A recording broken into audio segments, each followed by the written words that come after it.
Nothing beats cold in the winter like a hot cup of ginger tea, with its high level of vitamin C and extremely beneficial health benefits. Watch on for the immune-boosting ginger tea recipe.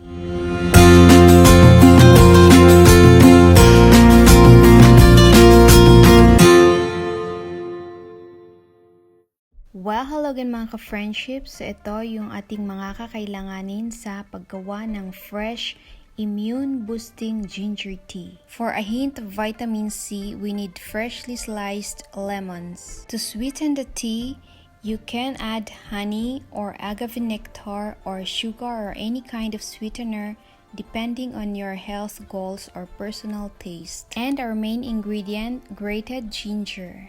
And kailangan din pala natin ng black pepper. Ginger tea is a mighty herb that makes a really nourishing and great tasting tea. There are so many incredible health benefits of ginger, giving good reasons to add this fresh ginger tea to your daily wellness plan.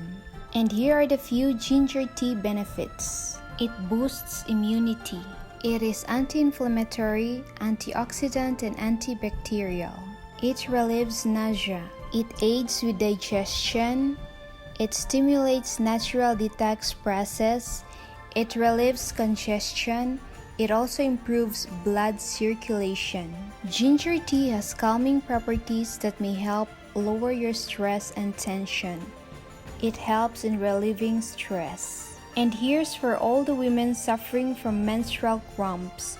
Ginger tea relieves menstrual discomfort.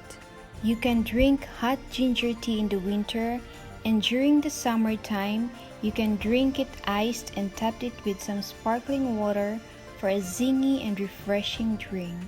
And here is a tip for a quick snap of a piece of ginger tea. You can grate ginger ahead of time and freeze it. Store it in sealable plastic bag, flattening it before freezing. So when you need some grated ginger, snap off a piece. Cheers! Health is wealth.